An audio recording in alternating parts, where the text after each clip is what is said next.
샬롬! 생명의 삶 9월 2일차에 함께 하시는 우리 사랑하는 성도님들을 예수 그리스도의 이름으로 축복합니다. 기도하시겠습니다. 사랑하시는 주님 감사합니다. 우리가 9월부터 생명의 삶을 통해 하나님의 말씀을 같이 묵상하고 나누게 하심에 감사드립니다. 우리가 이 사사기 말씀을 나누며 주님의 뜻을 알고 주님의 구원하심을 깨닫는, 그리고 그 안에서 우리가 구별되어 살아가는 복된 삶들 될 수 있도록 인도하여 주시옵소서. 사랑이신 예수 그리스도의 이름으로 기도합니다. 아멘. 9월을 맞이하여 생명의 삶을 통해 성도님들과 나누게 되어 정말 감사드립니다.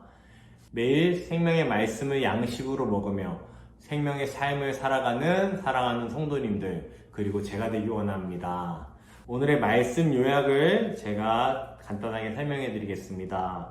이스라엘이 하나님 앞에서 악을 행해 40년 동안 블레셋의 고통을 당합니다.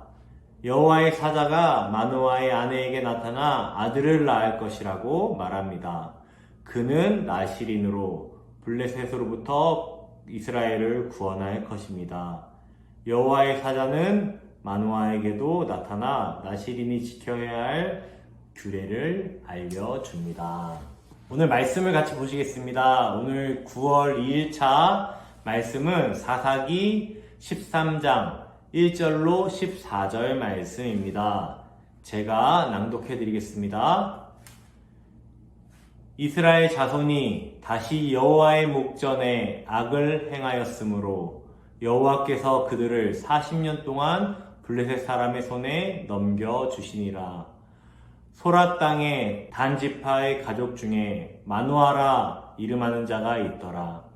그의 아내가 임신하지 못함으로 출산하지 못하더니 여호와의 사자가 그 여인에게 나타나서 그에게 이르되 보라, 내가 본래 임신하지 못함으로 출산하지 못하였으나 이제 임신하여 아들을 낳으리니 그러므로 너는 삼가 포도주와 독주를 마시지 말며 어떤 부정한 것도 먹지 말지니라.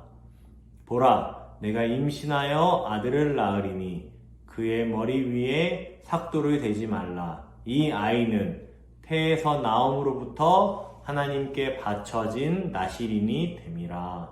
그가 블레셋 사람의 손에서 이스라엘을 구원하기 시작하리라 하시니, 이에 그 여인이 가서 그의 남편에게 말하여 이르되 하나님의 사람이 내게 오셨는데 그의 모습이 하나님의 사자의 용모 같아서 심히 두려움으로 어디서부터 왔는지를 내가 묻지 못하였고 그도 자기 이름을 내게 이르지 아니하였으며 그가 내게 이르기를 보라, 내가 임신하여 아들을 낳으리니 이제 포도주와 독주를 마시지 말며 어떤 부정한 것도 먹지 말라. 이 아이는 태에서부터 그가 죽는 날까지 하나님께 바쳐진 나시린이 됨이라 하니라. 마누아가 여호와께 기도하여 이르되 주여 구하옵나니 주께서 보내셨던 하나님의 사람을 우리에게 다시 오게 하사 우리가 그 낳을 아이에게 어떻게 행할지를 우리에게 가르치게 하소서 하니, 하나님이 마누아의 목소리를 들으시니라. 여인이 밭에 앉았을 때에 하나님의 사자가 다시 그에게 임하였으나 그의 남편 마누아는 함께 있지 아니한지라.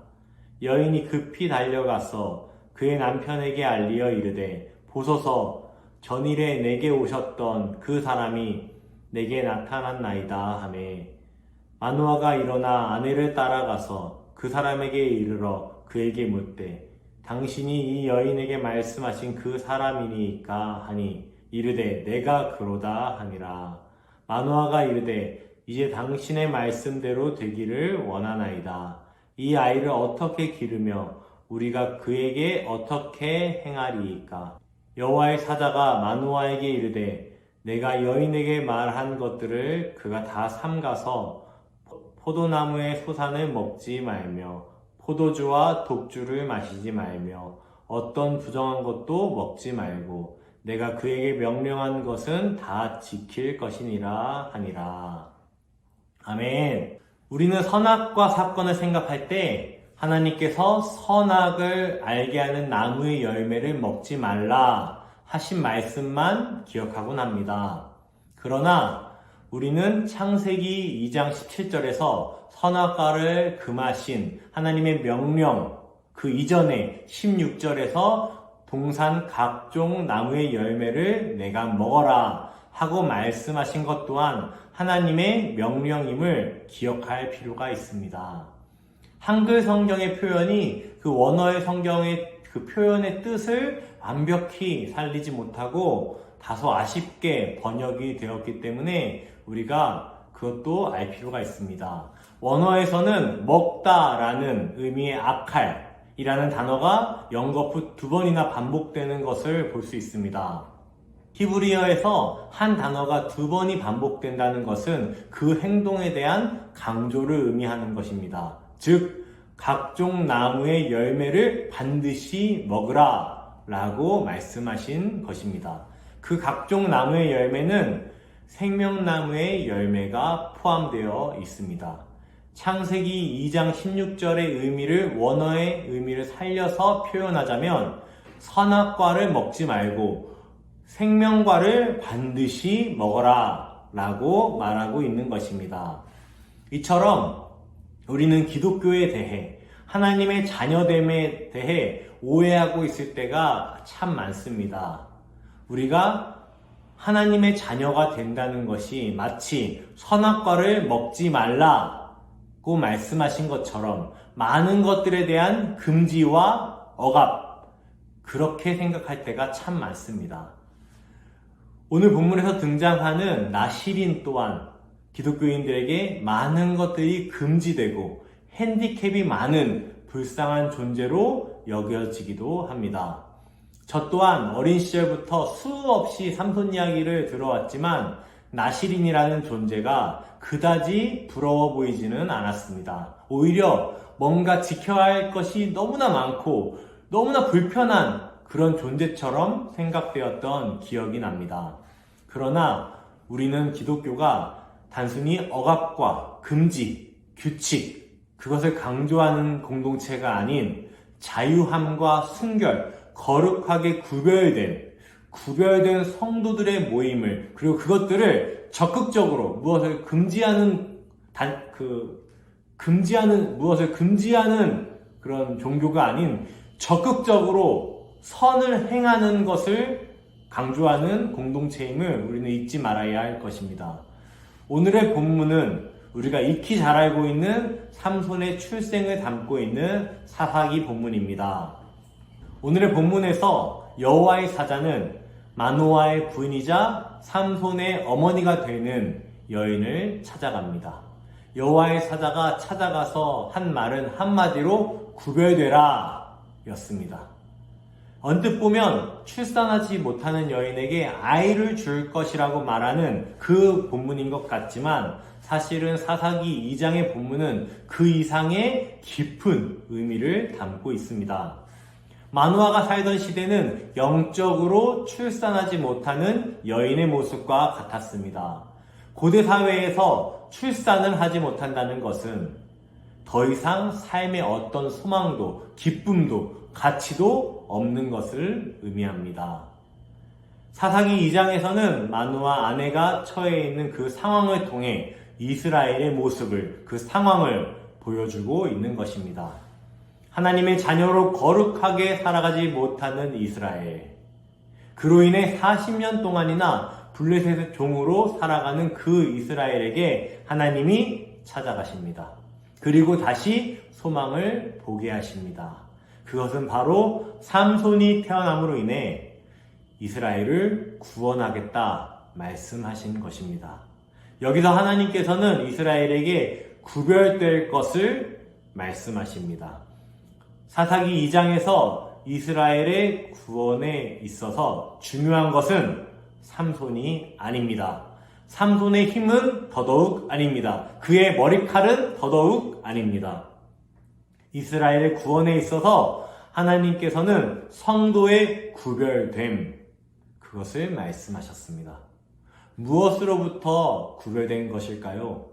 하나님께서는 마노아의 아내에게 세상으로부터의 구별될 것을 말씀하셨습니다. 포도주와 독주, 부정한 것으로부터 구별될 것을 말씀하셨습니다. 그리고 무엇보다 하나님의 말씀 안에서 세상과 구별되길 원하셨습니다. 그렇습니다. 하나님께서는 우리에게 힘과 능력을 원하시는 것이 아닙니다. 우리에겐 능력이 없는 것을 하나님은 아십니다. 해산할 수 없는 그 무능력한 존재인 것을 주님께서는 아십니다. 초반에도 말씀드렸듯이 하나님께서는 포도주를 금지하고 독주를 못 먹게 하고 부정한 것들을 금지하는 것에 그 목적이 있지 않습니다. 하나님께서는 하나님의 자녀가 된 우리가 구별될 것을 원하셨습니다. 하나님의 말씀 안에서 구별되기를 원하셨습니다. 세상과 구별되어 거룩하게 살기를 원하셨습니다. 포도주와 독주를 통해 세상의 기쁨을 참여하는 것이 아니라 포도주는 세상에서 잔치를 할 때 먹습니다. 독주는 고통스러운 일이 있을 때 허한 마음을 채우고 싶을 때 독주를 찾곤 합니다. 그것은 예나 지금이나 똑같을 것입니다. 그런 것들이 아닌 하나님의 말씀 안에서 하나님 안에서 기쁨 가운데 구별되기를 원하셨습니다. 그럴 때 하나님께서는 출산의 기쁨을 그 출산하지 못하는 여인에게 주시겠다고 하시는 것이고 이스라엘 전체 그 성도들에게는 하나님은 백성들에게는 삼손이라는 사사를 통해서 포로된 자에게 자유함을 주시겠다는 그 말씀을 하신 것입니다. 그들의 어떠한 선한 노력과 열심, 어떠한 종교적 행위로 인해서가 아니라 아무것도 할 수 없는 그 무익한, 그 무능력한, 아무 소망도 없는 무가치한 그 여인에게 직접 찾아가셔서 말씀하시고 하나님께서는 스스로 약속하시고 스스로 그것을 지키신 겁니다. 거기에 있어서 우리에게 요구한 것은 그 마노아의 여인에게 요구한 것은 대단한 것이 아닌 하나님의 말씀 가운데 구별된 삶, 구별됨이었습니다. 사랑하는 성도님들, 우리는 하나님의 말씀 가운데 세상에서 구별되어 살아가고 있나요?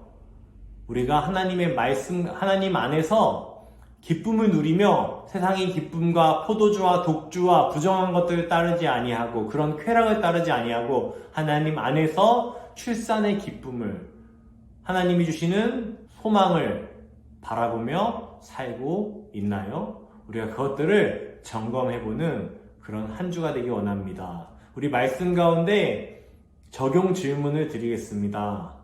여호와의 사자가 여인과 그 남편에게 전한 메시지는 무엇이었나요? 하나님께 헌신하기 위해 내가 구별되어야 할 부분은 무엇인가요? 오늘의 한절 묵상입니다. 측량할 수 없는 하나님의 깊은 사랑은 구원의 은총 속에서 온전히 드러납니다. 이스라엘이 하나님께 구원을 부르짖을 수조차 없을 때 하나님은 그들을 향해 먼저 움직이십니다. 우리는 늘 죄짓고 넘어지지만 하나님은 언제나 사랑의 손을 내밀어 우리를 일으키십니다. 우리의 상황이나 의지와 상관없이 예비하신 구원의 계획은 반드시 이루십니다. 가장 깊고 어두운 절망 속에서도 하나님은 위대한 역전의 승리를 준비하십니다. 기도하시겠습니다. 하나님 아버지, 죄악과 절망이 가득한 세상에서 우리를 하나님의 거룩한 백성으로 불러주신 은혜가 얼마나 감사한지요. 우리가 오늘도 어떻게 행해야 할지를 가르쳐 주시는 하나님의 음성을 구하며 하나님이 기뻐하시는 삶의 제사를 드리게 하옵소서. 맡기신 사명이 이루기까지 구별된 삶을 포기하지 않게 도와주십시오. 주님께서 함께 하심 믿사오며 사랑이신 예수 그리스도의 이름으로 기도합니다.